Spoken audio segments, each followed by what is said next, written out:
Novena y'obusaasizi bwa Katonda, olunaku olw'omunaana, okusabira emyoyo egibonerezebwa mu purigatooli.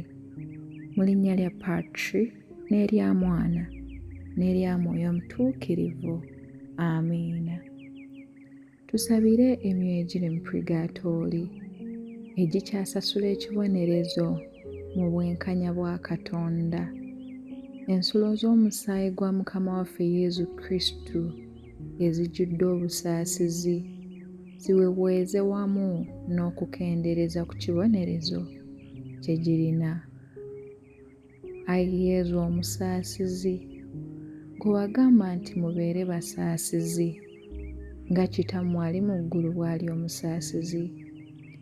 Emyoyo egibonaabona mu purigatooli nga gisasula ebbanja ly'ebibi ebigibanjibwa Katonda mu bwenkanya bwe, ensulo z'omusaayi n'amazzi ebyawamatuka mu mutima gw'omutukuvu ennyo zizikize ennimi z'omuliro ogw'omu purigatooli. Bwe kityo amaanyi g'obusaasizi bwo gagulumizibwe n'eyo. Kitaffe ali mu ggulu, erinnya lyo litiibwe. Obwakabaka bwo bujje, by'oyagala bikolebwe mu nsi nga bwe bikolebwa mu ggulu.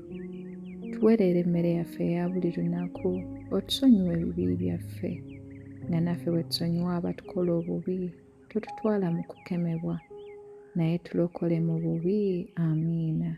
Mirembe Mariya, ajjudde enneema, Omukama ali naawe. Waweebwa omukisa mu bakazi bonna, ne Yezu omwana ow'endaayo wa mukisa. Mariya omutuukirivu nnyina Katonda, tusabire ffe aboonoonyi, kaakano ne mu kaseera ak'okufa kwaffe. Amiina. Ekitiibwa kibe ekya Patri n'ekya Mwana n'ekya Mwoyo Omutuukirivu nga bwe kyaliwo olubereberye, ne kaakano ne bulijjo, emirembe n'emirembe. Amiina.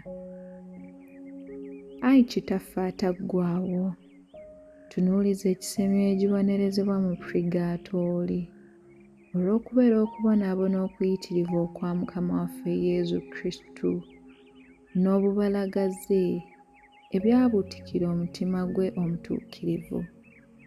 Tukuwanjagira osaasire abo bonna abakyabonerezebwa olw'obwenkanya bwo, basaasire olw'ebiwundu by'Omwana wo omwagalwa ddala, Mukama waffe Yezu Kristu, ow'ekisa ekisukkiridde obwenkanya. Amiina. Mu linnya lya Patri n'erya Mwana n'erya Mwoyo Omutuukirivu. Amiina.